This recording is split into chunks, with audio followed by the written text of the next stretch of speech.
Olá, hoje eu quero falar sobre a disposição de Davi em enfrentar o gigante. Essa palavra se encontra em 1 Samuel, capítulo 17, versículo 31 em diante. E aqui no versículo 38 fala que Saul vestiu a Davi da sua armadura e lhe pôs sobre a cabeça um capacete de bronze e o vestiu de uma couraça. Davi cingiu a espada sobre a armadura e experimentou andar, pois jamais havia usado. E não conseguiu andar com aquelas vestes. E logo tirou e disse: Não posso andar com isso, pois nunca usei. E Davi tirou aquilo de sobre si. O que eu aprendo com esta palavra é que Saul tentou ajudar Davi, porque Davi se dispôs a derrubar o gigante, a lutar contra o gigante. Ali não tinha ninguém que tivesse coragem de enfrentar aquele gigante filisteu. Nenhum homem se propôs, nenhum guerreiro que já tivesse experiência ousou enfrentar aquele gigante. Mas Davi, o menino Davi, que ainda era um menino nessa época, tinha tanta fé e tanta confiança em Deus que ele não se intimidou com aquele gigante. E mesmo não tendo experiência em guerras, não sabendo nem usar uma espada, ele disse: Eu vou enfrentar esse gigante. E enquanto Davi estava ali e não se destacava, apenas era um menino corajoso, um menino que queria enfrentar aquele gigante, Saul ajudava Davi, até incentivava, e até dizia: que Deus te ajude. Mas quando aquele menino, cheio de fé, cheio de confiança, foi lá com uma funda, com um alforge, com apenas 5 pedrinhas, com uma pedra, com uma funda e com uma pedra, e feriu aquele gigante e o matou. Então Davi, a partir dali, começou a ter destaque. Por quê?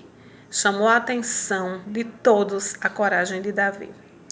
Então, a partir daquele momento, Saul, mesmo sendo rei e tendo uma posição na alta sociedade de destaque, começou a olhar para Davi com medo, vendo em Davi uma ameaça, porque ele viu o potencial daquele menino e pensou: esse menino vai chegar longe, porque esse menino, ele não tem medo de enfrentar o gigante, não. Nas nossas vidas, é a nossa atitude em enfrentar os problemas. Se a gente fica com medo de enfrentar ou se a gente avança e enfrenta o problema. Porque medo todo mundo sente. Mas você não pode deixar que o medo lhe paralise. Certamente Davi teve medo, mas ele não permitiu que aquele medo o paralisasse, porque a fé dele era maior do que o medo. A confiança dele em Deus era maior do que o medo. Então Davi, ele foi exaltado quando ele teve coragem de enfrentar aquilo que ninguém tinha coragem de enfrentar. Davi foi exaltado pelo Deus Todo-Poderoso. E ali Davi foi honrado por ter enfrentado aquele gigante. Teve muitos privilégios, pôde se casar com a filha do rei e passou a ser um guerreiro de destaque e estar na frente das batalhas e vencer todas as batalhas. Porque Davi, ele não ia para as batalhas de qualquer maneira, mas ele orava a Deus antes de ir para as batalhas. E Deus dava vitória a Davi por onde ele ia. E as pessoas começaram a exaltar Davi. As mulheres gritavam: Saul matou a milhares, mas Davi matou a 10 milhares. E Saul, o rei Saul, começou a ouvir aquilo e se encheu de inveja. E pensou, como é que elas estão dizendo que eu matei milhares e Davi 10 milhares? O que é que falta para esse menino? Só falta tomar o reino. Ele viu que Davi realmente ia chegar longe. Então ele começou a se encher de inveja e a inveja fez com que ele quisesse se livrar de Davi, que ele quisesse matar Davi. Então ele começou, quando ele se encheu de inveja, ele já foi possuído por espíritos malignos. Porque o invejoso, ele não prospera. Ele não sai do canto. Ele olha para a vida do outro e fica com inveja e não prospera em nada. Agora, Davi, que era invejado e não tinha inveja de ninguém, Deus prosperava os caminhos de Davi. Deus abençoava Davi em tudo quanto ele fazia.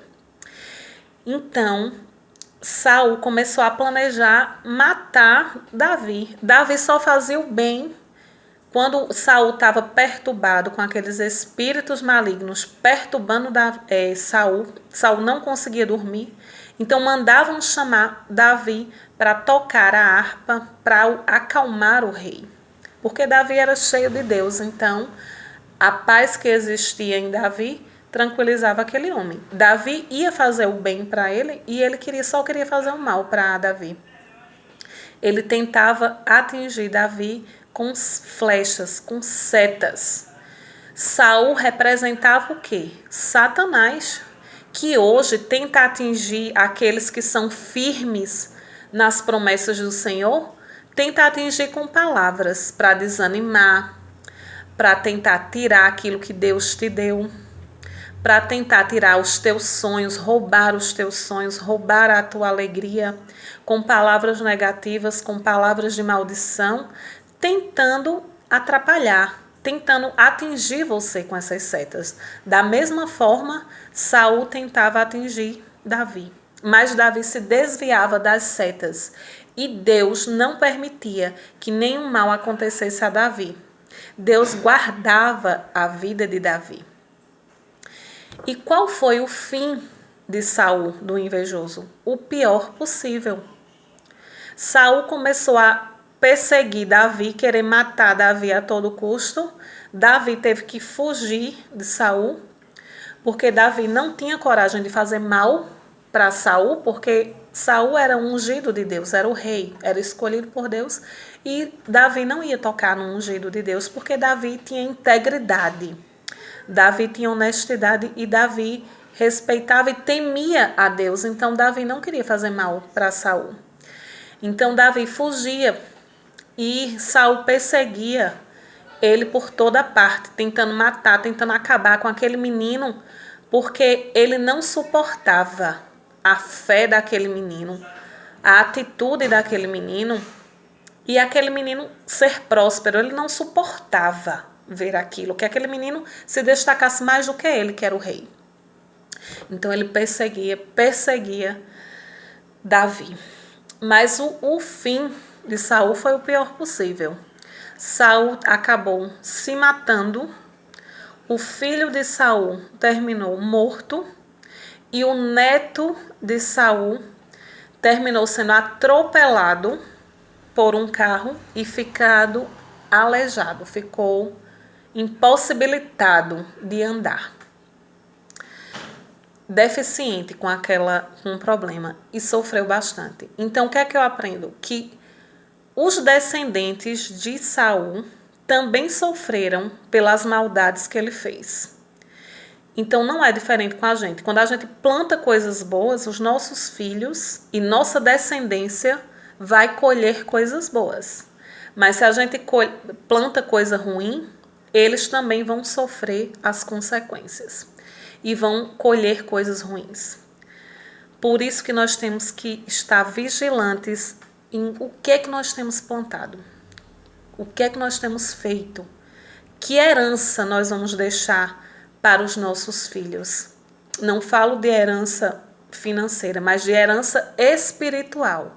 Que herança espiritual nós vamos deixar para os nossos filhos? Então, a partir de hoje, que possamos pensar no que é que nós estamos fazendo pela nossa descendência, porque se a gente faz coisas boas, a nossa descendência vai ser poderosa na terra, é promessa do Senhor. Que os nossos filhos serão benditos e serão prósperos. E isso não aconteceu com Saul, porque Saul não tinha fidelidade. Saul só foi se afundando cada vez mais na sua maldade, na sua inveja, no seu egoísmo, enquanto que Davi foi só prosperando e vencendo em todas as batalhas. Porque Davi era um homem segundo o coração de Deus. Que Deus nos dê essa capacidade de ter essa integridade que Davi teve, de não pensar em fazer o mal a ninguém, mas de só pensar em fazer o bem. E muitas vezes sofrer por fazer o bem, porque a inveja dos inimigos tentava atrapalhar ele. Mas a inveja dos inimigos era a velocidade que Deus tinha para abençoar a vida de Davi. Porque enquanto os inimigos estavam preparando armadilhas contra Davi, Davi estava louvando ao Senhor, adorando ao Senhor, e o Senhor sendo um escudo na vida de Davi. Amém? Deixo para a tua vida essa meditação. Leia todo o capítulo 17 para entender melhor a palavra do Senhor que fala sobre Davi. Amém?